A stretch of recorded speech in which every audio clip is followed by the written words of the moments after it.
All right. Hopefully everybody can see that. Mhm.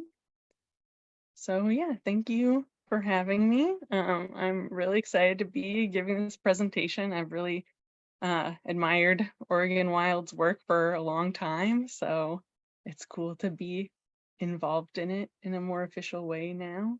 Before we jump in, I just wanted to kind of go over a quick agenda. First, I'm going to be doing the land acknowledgement, and then I'll get into a little introduction about who I am and what the Tillamook and Clatsop State Forests are.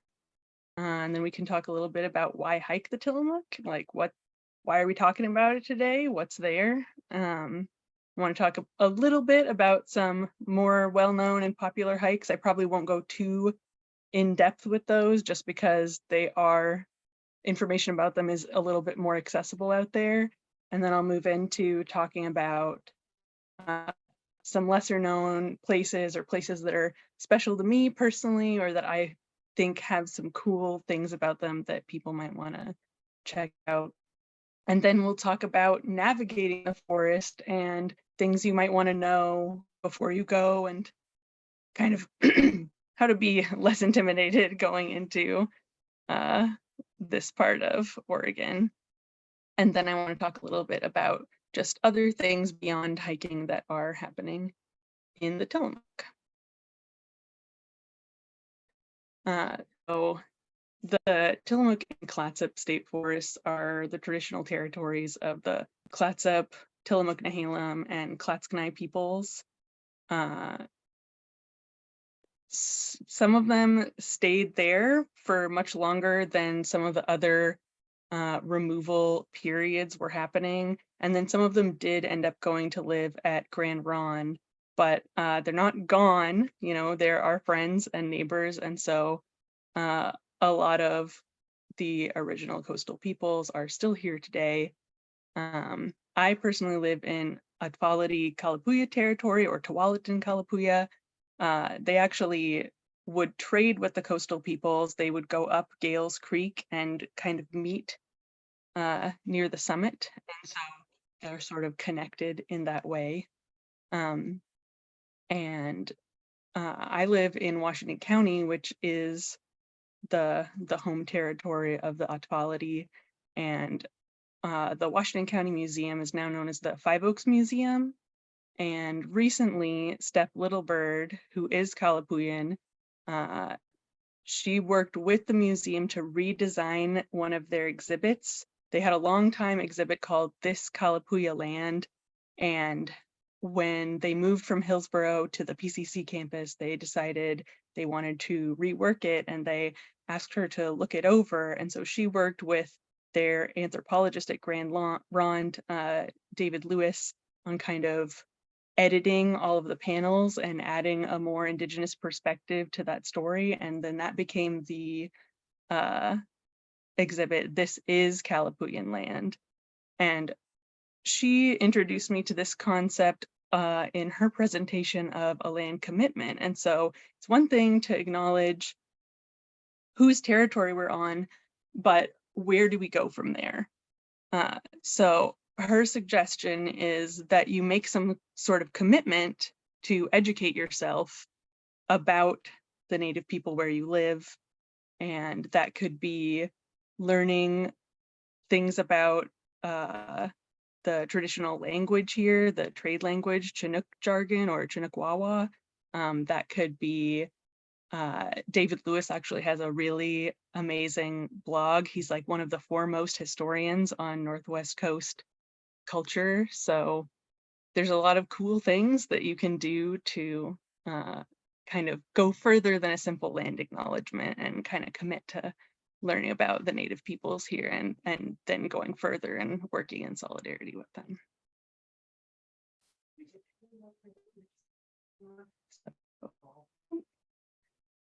Little misty picture for you. So who am I? I was born in Portland, but I've lived in the foothills of the Coast Range since 2000. And I'm a fourth generation Oregonian, so my family has lived all over Oregon, from Astoria to the Wallowas. My third great grandfather helped build the Powerdale Dam, and my grandmother actually camped with her sisters right out here along the Wolf Creek drainage when her stepfather was helping to build the highway on Highway 26. So I have a long connection with the Tillamook State Forest, and I really just love these lands, and grew up hearing stories about them camping by the river and like washing their clothes in water from the creek, and just spending the whole summer in the forest. So that really, inspired me and made me want to get out there and know it myself, especially after we moved out here and I was so much closer. Um, I'm also an herbalist and a naturalist and a bit of an somewhere between an amateur and historian and just a history buff. So I'm super into learning all about the plants and history of these mountains.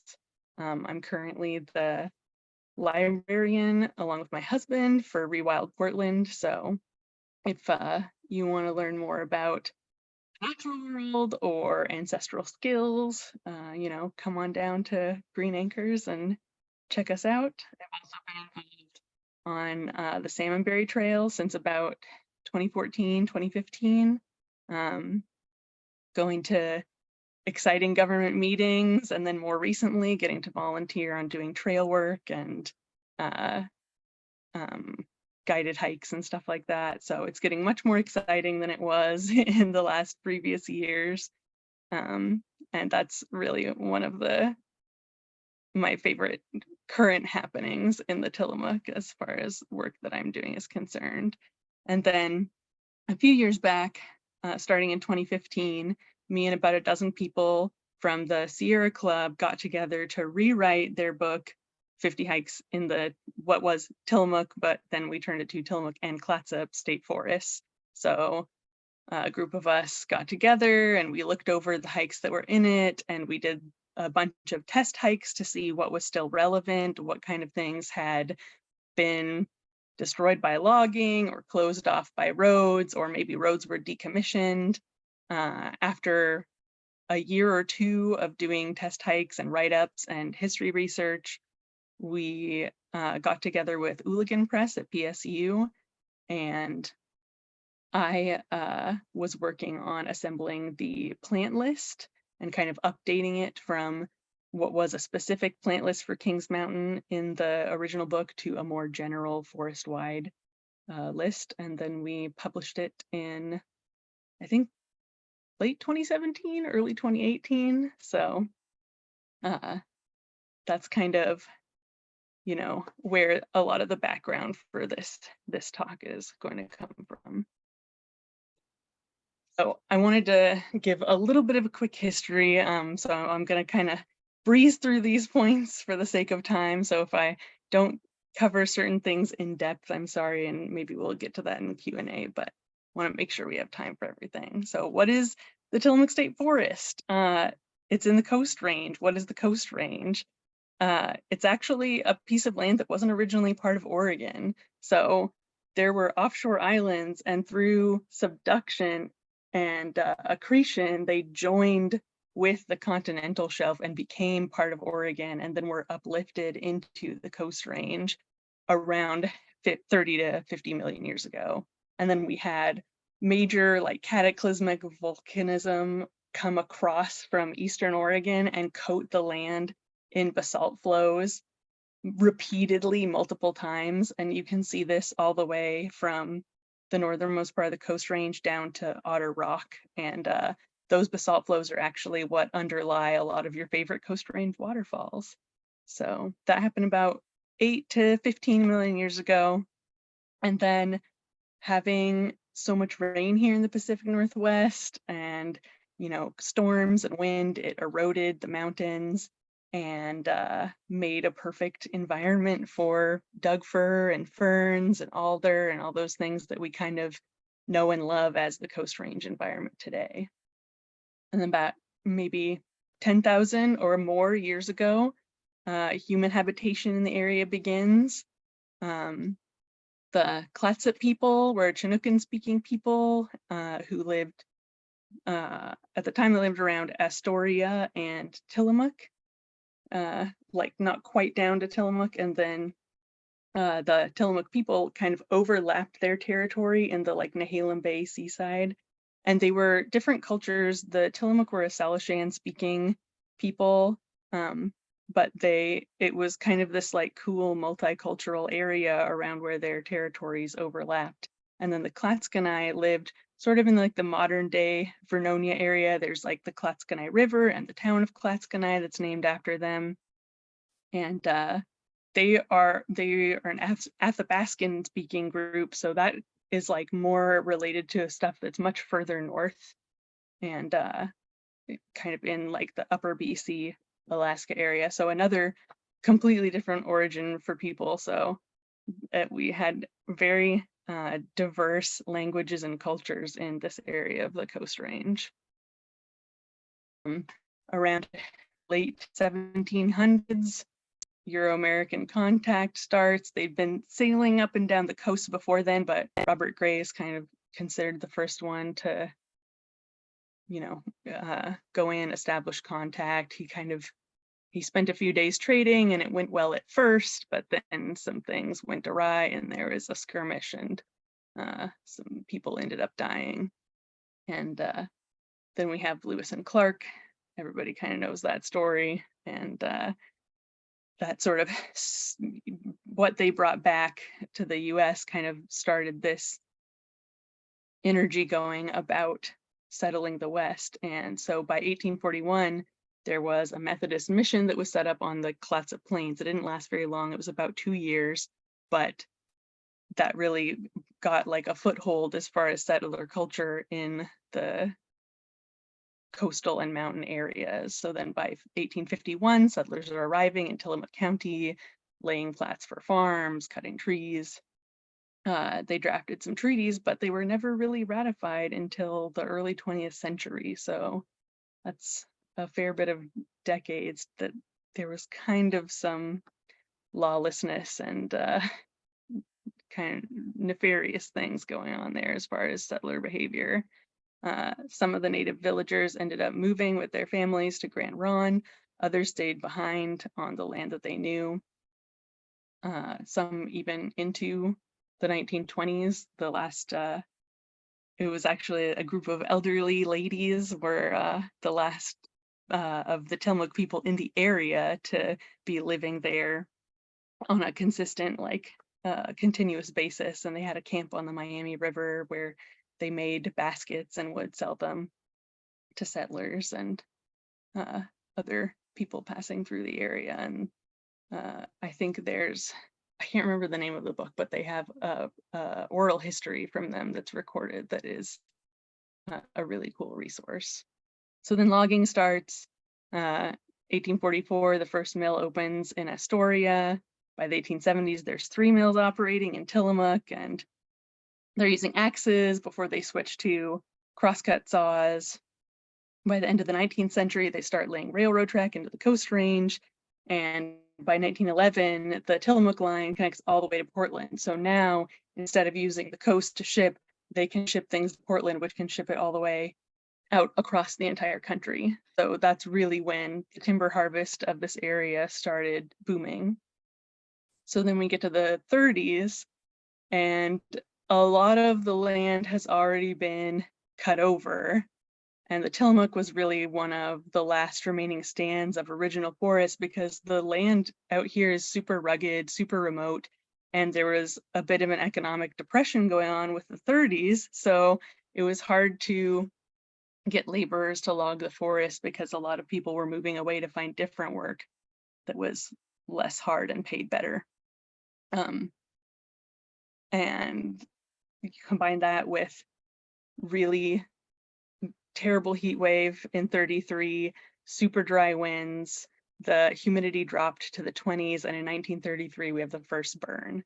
So the legend goes that when the humidity started dropping, the fire warden came out and demanded everybody stop their logging practices because there was no laws back then about when you could and couldn't harvest. And so the timber workers said, just one more log is how the legend goes. And they were dragging it up by the steam donkey, and the friction created sparks, and the spark created fire, and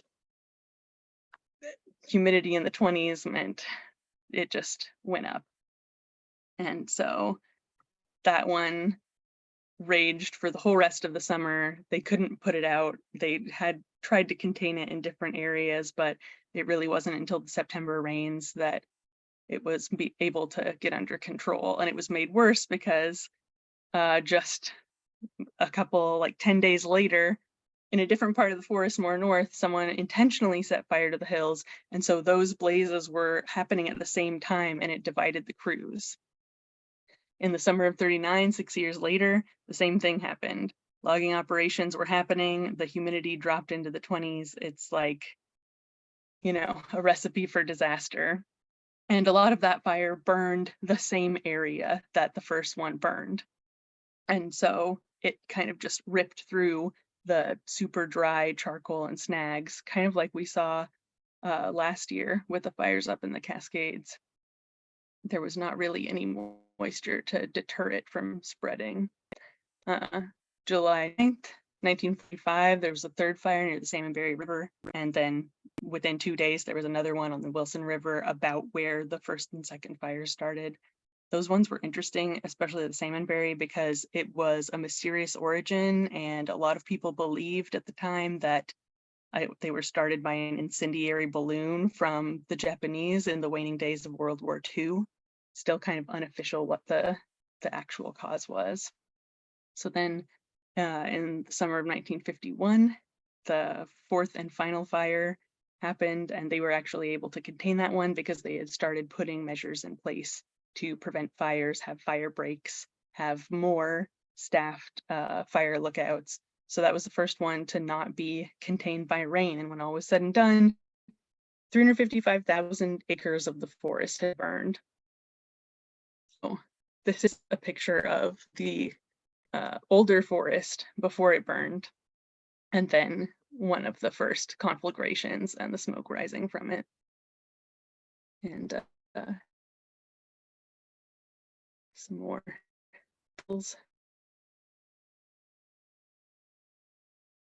And this is a view from an airplane. You can kind of see its wing there of the August 33 fire. Looks a little too familiar for those of us who lived through the 2020 stuff. So in July of 1949, Governor Douglas Mackay signed the Forest Rehabilitation Act, and they kind of put all of that ingenuity of the post-war era towards rebuilding the woods.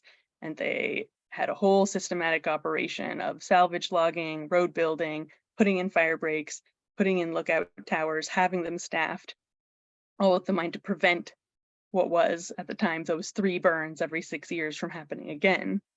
So then when another final burn did happen in 1951, they were able to respond to it much faster and put it out. After that, a huge reseeding effort happened in the 50s and 60s.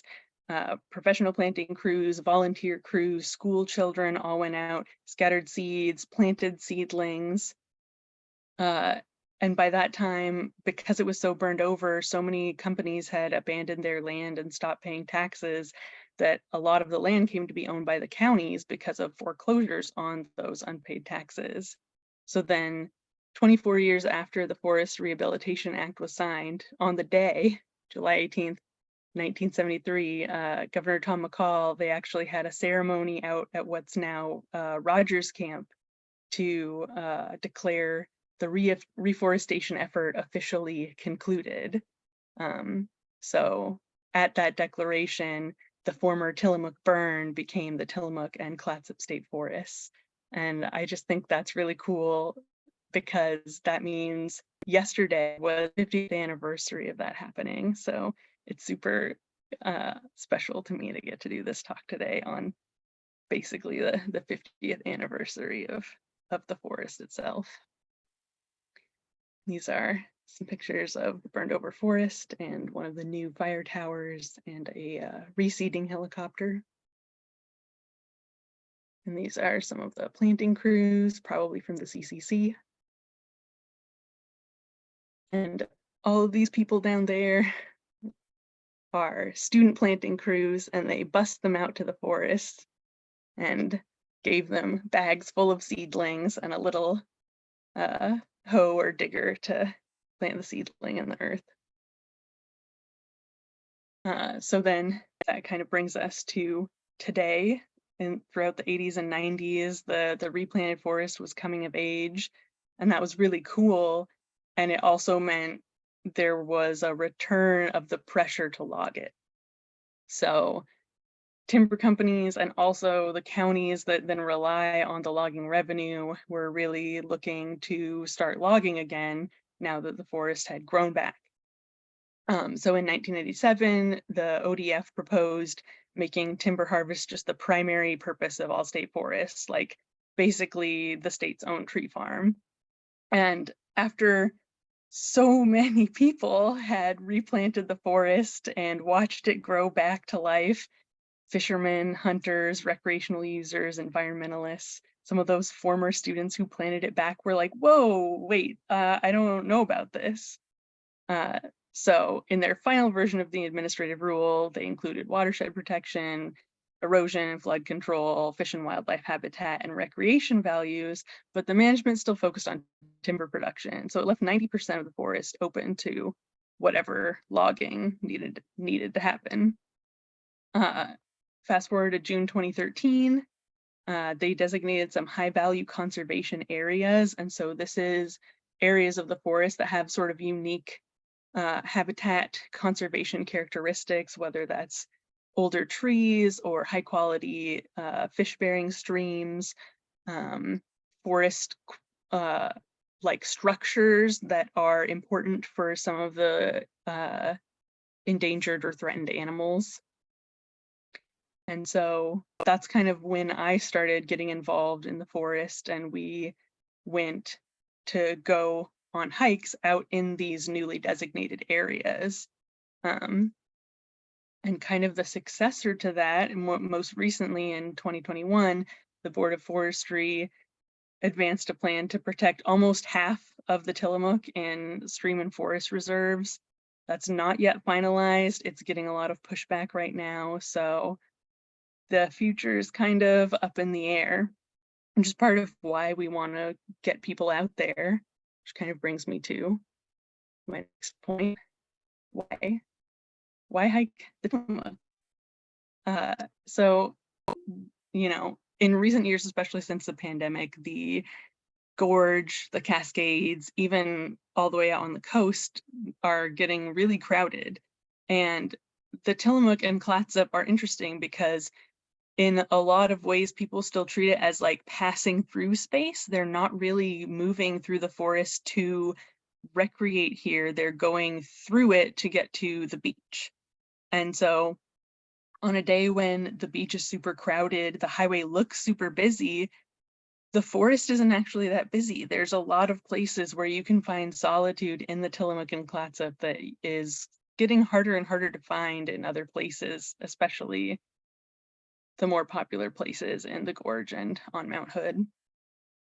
The other thing is it's just like the epitome of Oregon, you know, like these like coast range rainforests are what so many people who don't live here hear about when they hear of Oregon. So even with the burns, even with logging, there are just some amazing places that you can go to find ancient skunk cabbage and huge towering trees and like moss dripping off everything. And it's just like, you know, to me, it's like the most Oregon part of Oregon. So I have a little bit of a sampling of some of the animals you'll see out there. We've got some barred owls, probably the easiest owl that I've found to get pictures of. Some of them are a lot easier to hear, but very much harder to see. Got a little beaver friend over here. They are a major force in shaping the land. They were almost extirpated, and so it's really cool to see them come back into areas. There's a couple trails that I'm going to show you where you can see that there were just massive beaver dams terracing the streams all the way down the slopes, and maybe someday it can look like that again, I hope. There's a little crawdad down there. This is kind of amphibians and herpetology. We've got the red-legged frog up in the corner. Down in the other corner is the Pacific chorus frog or tree frog. We've got a cool rubber boa. Those are my favorite snakes. They're super easy to handle. They're just so docile, and they don't have a very big home range. So if you find one over and over again in the same place, chances are you found the same snake. So it's really cool. You can track them for their whole lives. Some of them have lived up to 30 years, so they're really long lived. And then this is, I believe this one is a Pacific giant salamander. Really, really amazing. And so all these guys need like clean, cold water, and there's still a lot of places in the Coast Range that provide that. Flowers. This time of year is the perfect time to see these beautiful bald hip roses. The tiger lily are just starting to fade, but up in the higher elevations, you can still see maybe not quite this many blooms. Probably earlier in June is a better time for them. Dogwood, usually probably about May. Maybe late April is a great time to see them. And then these guys, my absolute favorite, little self-heal, are just all throughout the forest from, about June through August, maybe even into September if it's a cooler place. I just love those flowers. They're some of my best friends. Here's some power plants. Some stinging nettle, some really juicy springtime spiky stinging nettle. This guy in the middle is ghost pipe, or some people call it fairy smoke, or you might find it in the brochures or field guides as Indian pipe. We're trying to move away from that term, but that guy's really cool. It's a plant, not a fungus. It doesn't have any chlorophyll, and so it's like parasitic, symbiotic on the mycorrhizal fungi to kind of trade nutrients between it and the trees. So it's a really good sign of super good fungal health in the forest floor. And then these guys, larkspur, very poisonous, but very beautiful. They've got that deep blue-purple color that kind of doesn't look like anything else and lets you know they mean business. This guy, Solomon's plume or false Solomon seal, also known as dragon root. It's just about to burst out with its like tiny little white starburst flowers. I love these guys. They're so cool. Sometimes you can find them carpeting whole swaths of the forest. And then the trees, we've got the Clutchie Creek spruce. We've got a big red cedar. This amazing like hand of alders. This one is actually at the Sunset Rest Area on 26. So if you want to hang out, take a nap in this guy, lay back in its little cradling arms, just check out the little creek area that's just north of the rest stop. It's actually really beautiful. You wouldn't expect to see something like that so close to something like a developed rest area. Fungal life, we got some good beauty shots of all kinds of mushrooms. We got a chanterelle here. We got a hedgehog and its little teeth. Some different polypore and other wood funguses. It's a bird's nest up here. I think this one's a wood ear or bird's nest. It's really cool if you can get these guys right after they open because you still see their little eggs, fungal spores in them, but a lot of times you'll find them later after it's drier when they're empty nesters. A puffball, those are really fun. More hedgehog and one more gorgeous chanterelle. And some rocks, rock life as well. There's actually some really cool colors and shapes of rocks that you can find throughout all the different streams. You've got that cool green guy in there sometimes. You can find quartz and carnelian. Because the Coast Range used to be the sea floor, you can find all sorts of different little fossils just washed down into the creek beds. So that's usually when the water is higher. Maybe now is not the best time for rock hounding, but yeah, that brings me to activities. So you can not just, you can not just hike in the forest. If you get the right permits and you go to the right areas, you can forage for nettles, you can forage for mushrooms, you could do animal tracking. I found some bear scratches on this alder. And yeah, different places have different rules on rock hounding, and some places will let you collect, amounts for personal use. Some places have been a bit picked over, so make sure that you're not going to a place that has been more officially closed because of overuse. That brings me to popular hikes. Maybe the most famous one of the entire Coast Range, or maybe infamous is a better word, is Kings Mountain, Elk Mountain. Kings Mountain Trail is 2.5 miles, and you go up 2,500 feet. So the Forest Service considers it a black diamond hike in all seasons, and if there is any inclement weather, it's a triple black diamond. So there are all sorts of posted signs and warnings at the trailhead. Don't become a search and rescue statistic. There's no water available. 1 mile of the Elk Mountain and a significant portion of the Kings Mountain Trail, you just traverse a talus slope. And so you kind of have to be, skilled at finding your way when there's not very many trail markers. Sometimes people will leave cairns, but it's really not anything you can rely on. It's not really one I introduce people to, but it's definitely talked about every time the Tillamook comes up, so I had to give it a mention. University Falls, I think, is much more approachable. It's not even a half-mile trail, so if it's something you want to do on your way to the coast or as your first little dabble into the Coast Range forests, it's definitely more accessible. Something I want to note is that the Department of Forestry has been replacing a bunch of the signs. So if this looks hard to read, it's because it's brand new, and the old signs used to be painted brown, so the yellow was very high contrast. Not so much anymore. So you kind of have to be careful on traveling these logging roads. Keep your eye out, know what you're looking for, kind of squint to make sure you're reading the signs right. I maybe wouldn't have picked yellow against this pine, but it is what it is. It's nice to have new signs, I guess. So with the University Falls Trail, you do start out crossing a couple OHV trails. So just be careful, listen to see if anyone's coming, and, just try to share the area. Usually people are pretty cautious in this area because it does cross hiking and horseback riding trails. But you don't want to get run over by a motorbike.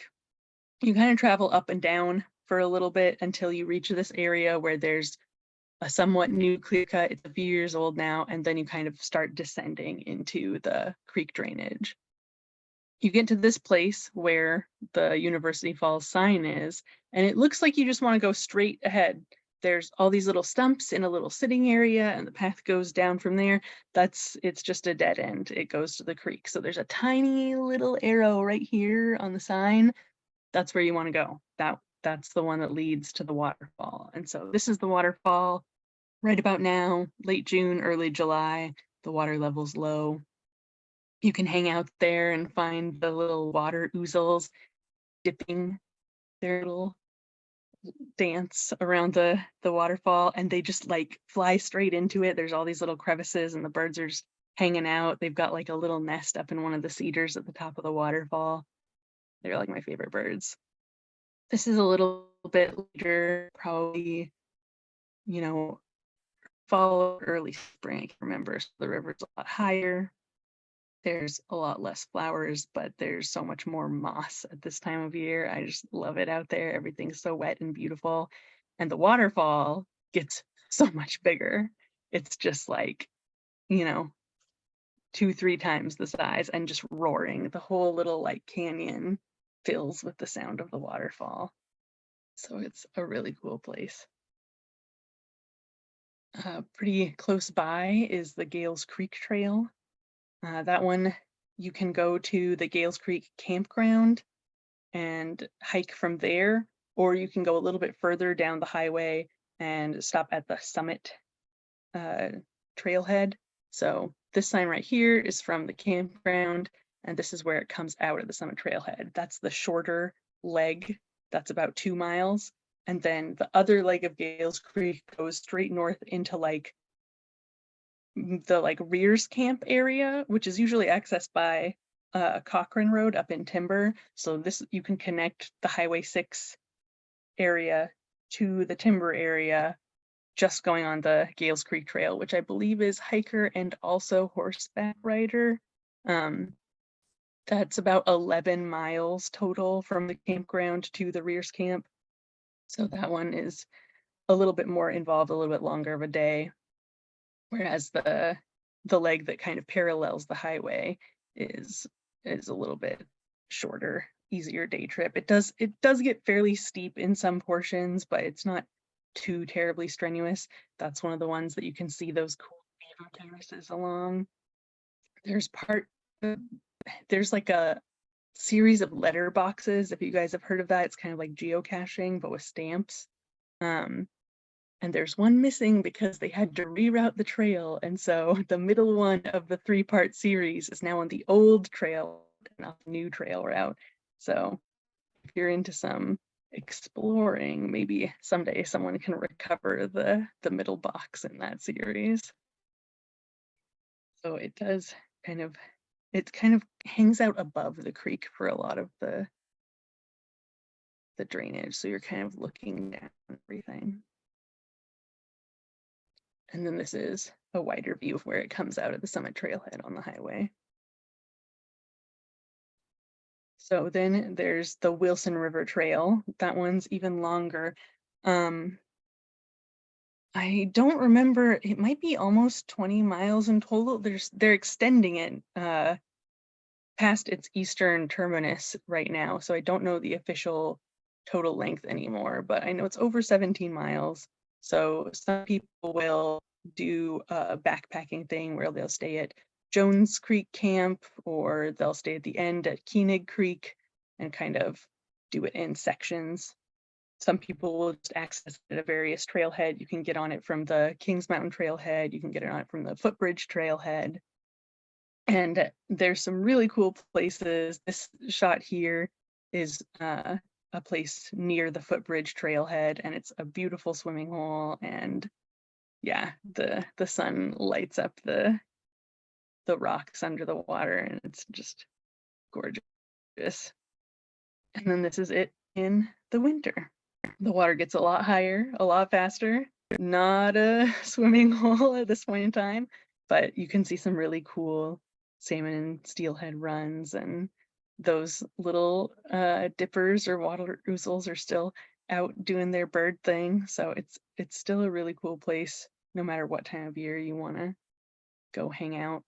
The waterfalls, I think this is Lower Bridge Creek Falls. They're a lot better in the off season because everything is just so much more full with runoff. And depending on where you are along the trail, you can find cool old logging artifacts like these. I believe they're yarding cables, but there's some places that have, people have found like an old rusty bucket, or someone was saying that they found what they thought was like the sole of a shoe, but it was, decomposed. It was hard to tell.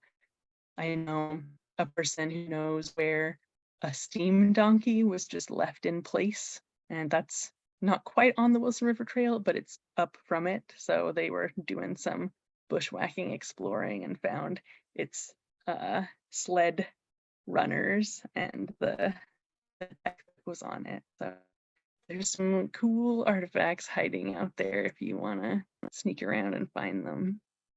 So that brings me to my lesser known and special places. In the 26 corridor is Four County Point Trail. It's another pretty accessible, family-friendly trail. There's a couple steep sections that are maybe a little bit harder um, for people with mobility issues. It's definitely not like wheelchair accessible, but it is an easier hike. It's mostly following the Wolf Creek drainage, and then it leads you to this place where the 4 counties of Northwest Oregon meet in the same way they do in Four Corners in the Southwest. And so they have a little plaque on the ground, and you can stand in all 4 counties at once and kind of nerd out on the geography a little bit. We've run into baby elk in that area, just like barreling through the woods like a train. We couldn't even see it coming at first, and we were just like, what is that? And it kind of felt the same way when it saw us. It was like, oh, excuse me, and ran off the other direction. But there's all sorts of cool wildlife, even though it's like, you can still hear the highway from it. It's pretty close. But the animals don't seem to care. They're really just right out there. And there's all sorts of interesting plants. This is it has a really long name. It's like Hall's false rue anemone, or like Willamette isoprium. It looks almost like bugbane or false bugbane, and that one's super cool. It just like opens up in this like firework explosion of little stamens, and the insects really love it. And yeah, there's a couple different areas where maybe not a swimming hole, but like after you're hiking and your feet are kind of swollen, you can take off your shoes and socks and dip them in a deeper area. The trees kind of make some cool little mini waterfalls. And there's also a letterbox series along this one. So then we have Soapstone Lake. This one's on Highway 53. There might be a bridge out. I didn't get to hike this one this year, but as of last year, one of the bridges closer to the lake was out, but it was pretty easy to bypass. This is a really cool trail. It starts by going past an old meadow, which was like a pioneer homestead, and I think that cabin actually still exists, but got moved to a different location further north in Clatsop County. I think it might be at Svensson Park now. Not exactly sure, but you can still see where they cleared the meadow, and the forest is slowly taking it back over. It's like smaller every time we go, and they have these cool stairs, and it goes kind of winds its way up to the lake and past these like massive spruce trees. They're just some huge older growth. And yeah, like it says, there is soapstone in the creek. The water is super clear. These skunk cabbages are just massive. Some of them are like up to your shoulders. And yeah, there's all these boardwalks, and there's one long boardwalk at the very end of the lake. So you kind of like get to go over the whole place where the water feeds into the lake. And there's all these little rough-skinned newts and frogs and salamanders. You have to be careful in some seasons because there's so many of them going across the paths that you can really step on them if you're not careful. There's some cool little herbs like this. I think this is a bugleweed. And then this is a shot of the lake with, I believe, might be water hemlock growing. And I wish I could have gotten a better, closer shot, but this is one of the logs that's in the lake, and they actually have carnivorous plants growing on them. So there's little Oregon sundew with its little starburst sticky heads, and they live on the logs. So that is one thing I tell people when I talk about this place, is that some people visiting will just go out and walk on all the logs, but they're not really aware of the sensitive little life that lives on them. So even though you want to like take the log and walk out into the lake, try not to do that unless it's one of the really naked ones, because there are some special tiny carnivorous plants that are here and that have a hard time recovering from that sort of use. So then there's Story Burn. We got the same summit trailhead. It goes all the way up. And then there's a trailhead, and you can take it south or you can take it north. This one's the South Road. It goes past all these remnant logs and Devil's Club, and the other direction heads away from the parking lot, goes across the road, and then you can go to a waterfall and connect up to the Gales Creek Trail. There's the Smith Homestead. This one is technically an ADA accessible trail. It's wide, it's gravel, it's flat all the way to this meadow, and then you can access the river from there. There's also cool beaver activity here, and it's a great place to watch the river when the water level is high. Then my favorite is Cedar Butte. The sign says 5.7 miles, but it is 0.75 miles, so please don't trust that sign. Just make sure you're going to this trailhead. It was the home of an old fire lookout, so this overgrown area is actually where you want to hike up. This is what it looks like, and you can see the hiker poles there. It just goes straight up for 0.5 miles, and there's all sorts of cool plants there that are only like high elevation plants that just like, it's really hard to find anywhere else in the Tillamook. So bear grass and these cool onion guys, and the view is amazing. Little Oregon sunshine. This copper bush, one of my plant guides says the native name translates to something like monkey bush, and they note that it was probably used by Sasquatches for some purpose. So I just think it's beautiful, but that's also hilarious to me. Just an amazing plant, and there's a couple benches up there for you to look at.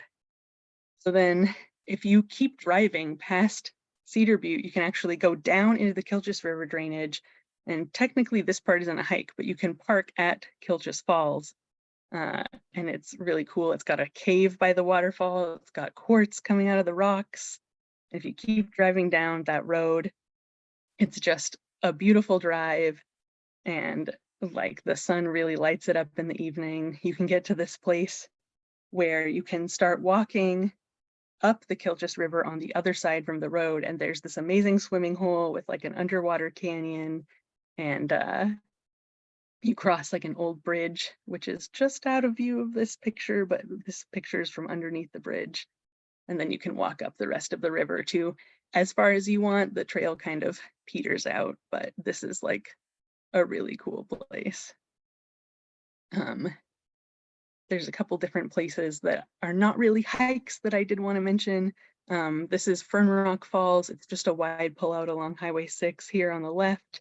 The other one is Upper Bridge Creek Falls, which is across from the Footbridge trailhead. You do have to cross the highway, but they're both really short, not really even hikes. It's just a short walk. And then this one is Wildcat Mountain. So this is not really accessible right now because of Timber Road closures. There is a gate on Timber Road that you can walk to Wildcat 8 miles in, or you used to be able to cross Stimson Land, and then that way is only about 3 miles, and that's from Hayward Road. I would definitely check with Stimson because they do allow recreational users. It just depends on what their logging schedule is. So sometimes this is closed and sometimes this is open, but the bottom shot is we hiked up there for 4th of July to watch the fireworks in the valley. And then also Jewel Wildlife Meadows up near Jewel and Mist area. Lots of elk, really cool place, not really a hike. There's also a driving tour. You can do the high value conservation areas as a driving tour. The ODF has directions on their website, and they kind of split them into the different forest districts. So there's a PDF, and it has a map, and then it has all the little information. So if you want to kind of do your own self-guided conservation tour and you're not really feeling like hiking, this is a cool driving accessible option. So kind of the Astoria one looks like this. So then I know I'm getting a little over on time, but I'll try and go through this fast. So with the forest being a working forest, there is considerations. The roads are mainly made for logging trucks. They're steep, they're narrow, they're curvy, they're rough, there's sharp drop-offs, there's no guardrails. So be super careful whenever you're navigating on them. They can be really labyrinthine. It's great to have a map. I will say we have gotten most of these places in our little like Sector 5. It's a lot less stressful to get to them in a Subaru. So a high clearance vehicle, while not absolutely necessary, is really nice. Make sure to use the little turnout out areas when you're passing other people if possible. It can get really sketchy when you're trying to pass on the narrowest part of the road. Also traveling downhill, especially from that Cedar Butte hike, the brakes can get super hot. They can start smoking. You want to be careful, especially in fire season. They can start getting a little mushy and maybe not work so well. So there's some good viewpoints that you can pull over about halfway down and just enjoy the view while your brakes cool down. Gates, make sure you're aware of fire closures, public and private land boundaries. Don't get stuck behind a gate. That's really not a fun call to have to make either to the Forest Service or to the private company, depending on whose gate you're stuck behind. You can check on the Forest Service website and they will tell you about which are being closed for logging operations or like roads being washed out and things like that. Definitely use super extreme caution if you're going to the forest while things are being logged. Some people prefer to just like not go when it's operating hours. So sticking to evenings, sticking to weekends, make sure you're not going to conflict with anything. And some places are just closed anyway. So, be polite. A lot of different forest users use the forest. Hunters, target shooters, OHV users, horseback riders, mountain bikers. Everybody loves the forest. Everybody's using it for different purposes. So there's just some general rules that make it easier to get along with each other. So there are a lot of gunshots in the forest. Most people will be using designated ranges and shooting areas. Sometimes people are not doing that, and it is okay to report dangerous behavior. If you're out there in hunting season, try to wear bright colored clothing, carry a whistle, make sure they know you're in the area too. And if you're traveling with horses or dogs, the gunshots can spook them. So, kind of use that as a guide to where you maybe want to take them. Up on Cedar Butte and some of the higher places, you're usually not going to run into shooters very close. You'll just hear the shots in the distance. OHV users, same thing. It's easy to hear them all over. You generally don't have a problem avoiding them if you stay on your trails and stay off of their trails, because there are OHV only ones where hikers and horseback riders, mountain bikers and stuff are prohibited. So just, be polite and stick to your designated areas. Horseback riders, generally you can just step off the trail, let them pass. Don't be super loud or jumpy and don't scare the horse. Mountain bikers are supposed to cede to you, but sometimes if they're just whizzing down the path, like it's easier to just jump out of their way really quick. You can get a map for the travel management areas, which is mainly aimed at hunters and kind of shows the land that is in the forest as the state forest, but also lands from cooperating landowners that are allowing access, technically for hunts, but also for other activities in the same season. Like, you can go there if you're mushroom hunting and things like that. So those look like this, and you can get them on that website. And if the part you're going is closed, it'll usually be posted at the forest entrance, so you don't have to worry too much about it if you haven't, figured out exactly where to check. To read these maps and to have them display in real time, you can use Avenza Maps. It's a super handy program. You can use 3 maps for free. Any geotag PDF will show your location in real time, and you can trace your tracks and things like that. It has a compass. It should be on both Android and iPhone. And there's like different YouTube guides on how to use it if it's a little tricky for you. Other consideration, trails can be overgrown.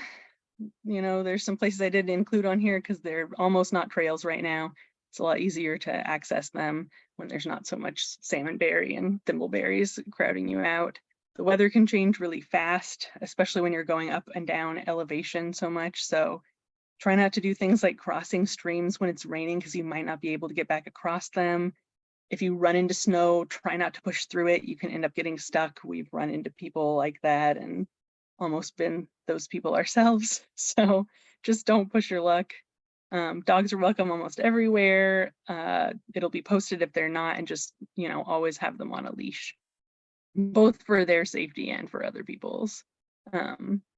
Paper maps can be helpful if you're, if there's no signal, if you don't turn your phone on airplane, it'll drain the battery and then your mobile map won't be useful to you. So always tell someone where you're going, carry the 10 or 12 essentials if you count things like phone instructions or personal identity, just basic caution stuff.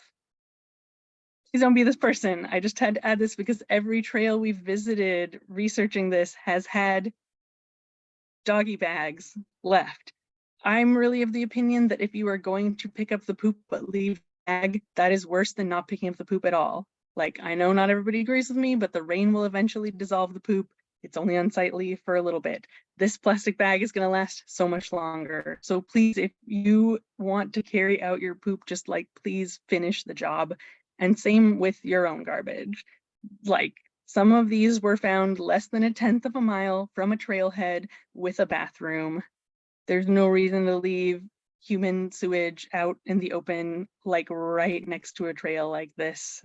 Just if you have the foresight to bring toilet paper, bring a shovel or bring a baggie to bag it out with, and don't be like these people who have all the trash just next to the bathroom.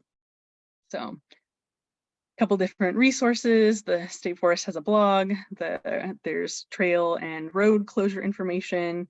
You can check the Forest Center's list of things, and Oregon Wild also has a great list of things to do to be prepared for the outdoors. And then real quick, sorry, I know we're over time, but here's a few things that are happening in the forest. The Tillamook Forest Center is pretty much right in the middle of the Tillamook Forest on Highway 6, 50 miles from Portland, 22-ish from Tillamook. They have an amazing set of exhibits on the forest, from animals to native culture to pioneer and settler history to logging history to present day, all sorts of things on the fish and the burn. They have a movie all about the Tillamook burns, and that's really cool. It's award winning. It plays repeatedly throughout the day, so if you come in, you'll be able to catch it. Right now, over the summer, they're also doing a traveling exhibit, or they're hosting it from, it's called Timber Culture, and it's from actually a defunct logging town out in Eastern Oregon that tells the story of this segregated logging town and the multicultural community that grew up around it. And then this Saturday is the 50th anniversary celebration. So they're celebrating 50 years of the Tillamook State Forest, and that's happening, right now in a few days at the Forest Center, and you can go to their website. And this is a little map of where it is in the forest and on the highway. Then the Salmonberry Trail is another current event in the forest. Right now they are leading guided hikes. They may start up volunteer trail parties again soon in the fall. Please don't go out on the Salmonberry. It's just an overgrown railroad right now, and it is still property of Port of Tillamook Bay. So it is trespassing and it is not legal. It's really cool. There's all these bridges and tunnels, but we can't go out there yet. We got to wait until it's more done. So come volunteer with us, help build a trail, or come out on one of these hikes in the dates I have shown: July 31st, August 7th, 21st. I'll probably be on one or more of them if there's still room. And it's a lot of fun, and these people are really cool and dedicated. And that's the path of the trail.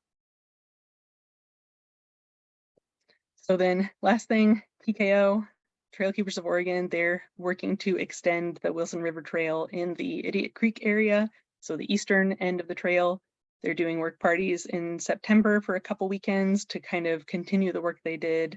last summer. So if you want to get involved in building some more trail out in the Tillamook, you can sign up on their website, or they have an Eventbrite that you can sign up through.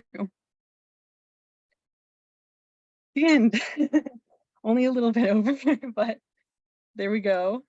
So thank you for sticking with me. I really appreciate it.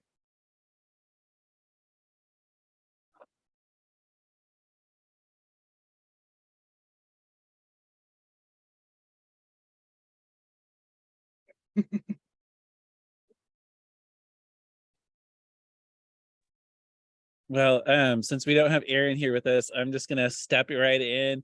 Kira, if you want to end your screen share.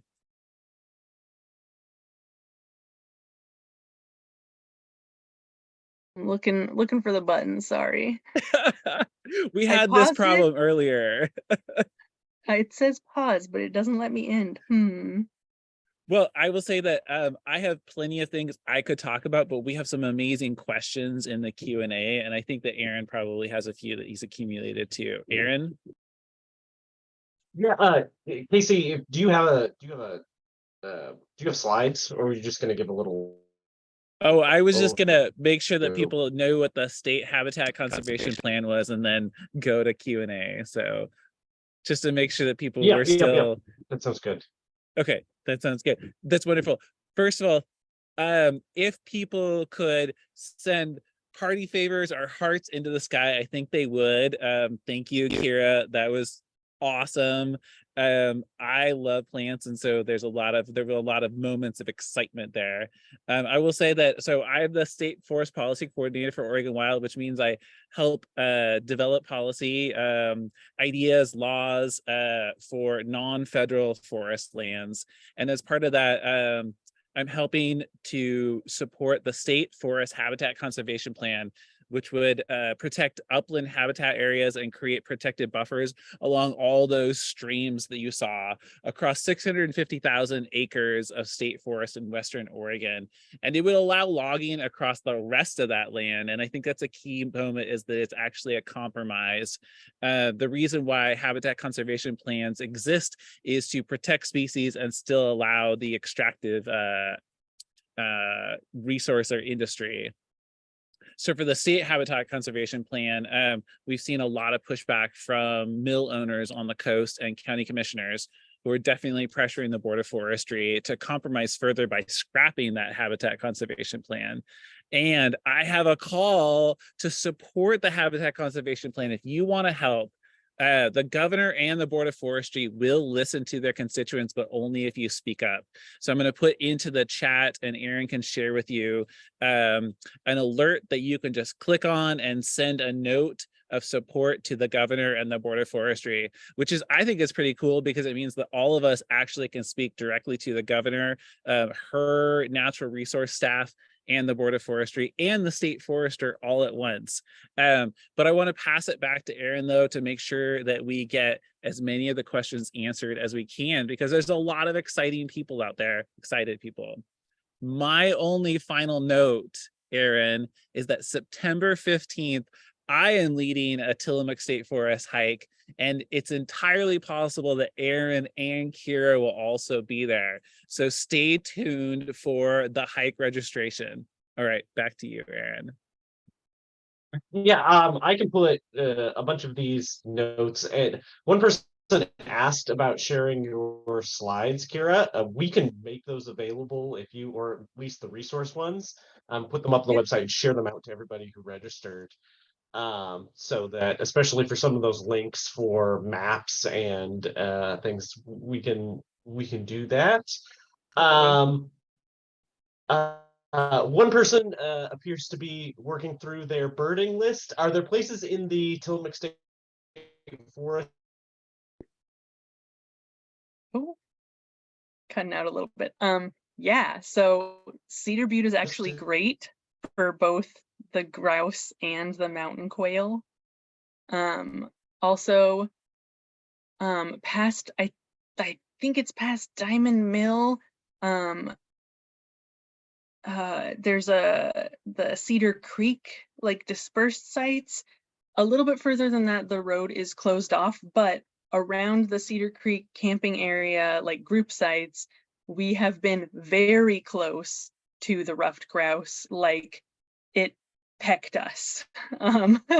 So they're very cool. I mean, they call them like fool hen or like woods chicken or whatever, because they're kind of just like goofy. They're like very aloof, and so you can get really close to them. And up in timber, I've also heard them, both their like thundering like wing noises and their calls, both the ruffed and the sooty grouse. There's like, I think it's like Vadis Road way up in timber. And then yeah, the mountain quail, I've just seen them kind of like sporadically, but yeah, once you get into the higher elevations, that's a really great place to find them. We had one participant who did some of the planting after the burn, and was Cool. asking how much evidence of the kind of those 6-foot centered plantings do you see in the forest? Do you still see like kind of the plantation rows as you're exploring? Yeah, so I mean, there's been a lot of storms and also logging operations and things like that in between. So some areas, it's not super obvious with all the different blowdown, but there's times when you're going through, I want to say Story Burn probably is the best example of the ones I shared today, where there's sometimes you can look around and you're like, oh, it's so eerily regular. Like the forest is maybe not quite a grid, but very much like, yeah, everything is very even distances apart. And so especially when you find yourself in like a really even aged stand that hasn't been thinned yet, and that hasn't had like a third or a fourth harvest rotation, that's usually where you can see it. But yeah, you can still see evidence of the replanting efforts.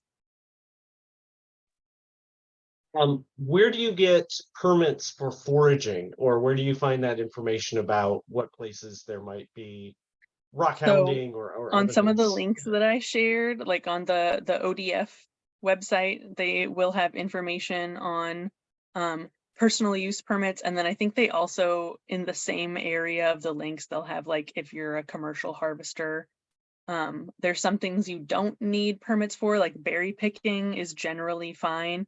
The only time I've run into problems with that is when we were trying to access a portion that was some public and then some Weyerhaeuser land during high fire season. That was, the forest is closed when it's extreme fire danger, so we got in a slight bit of trouble for that, but we got to keep our elderberries, so just don't make that same mistake.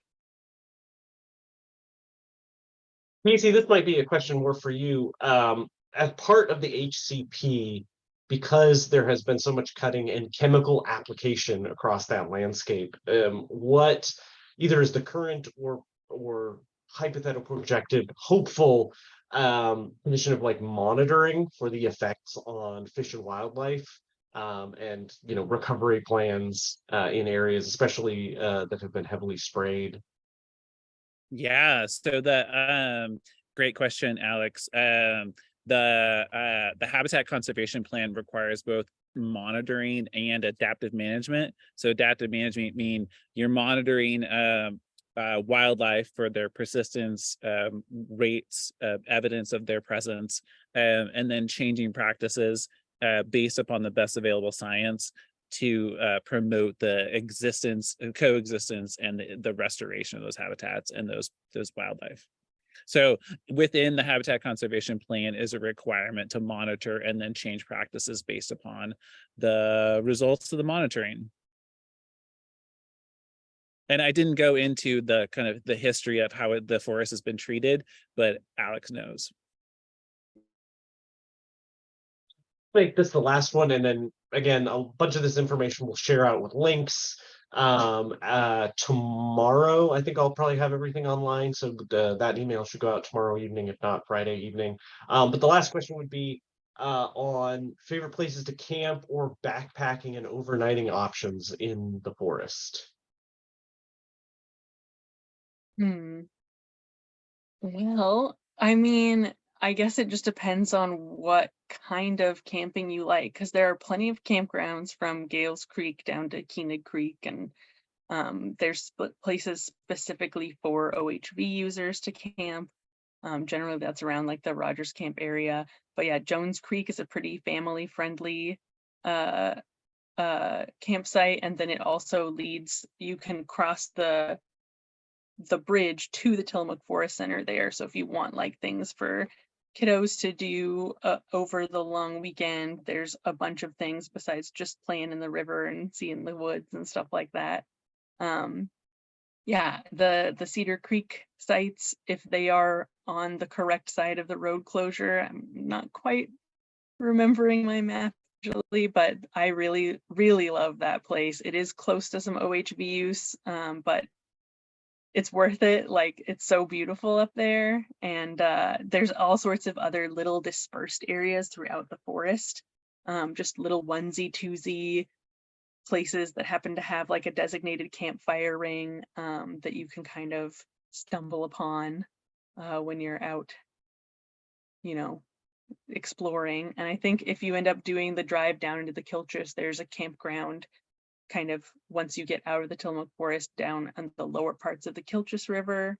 Yeah, I mean, there's a bunch of different places. There's also, I think you're allowed to just dispersed camp on state lands if you like don't do it more than 14 days and you manage all your trash and things like that. So they might have rules about fire season though, because if you're dispersed camping, there's no designated fireplace, so you probably won't be able to have fires.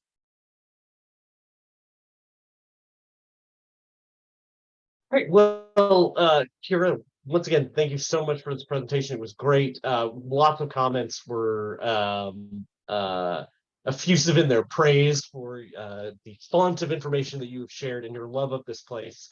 And once again, thank you so much for doing this with us. Casey, thank you for giving us the things to do to take action and keeping watch over the politics of this place. And thank all of you for participating. And with that, before my internet dies, I hope you all have a wonderful evening, and there'll be an email with a whole bunch more information going out either tomorrow or Friday. So thank you all. Good night. Thank you.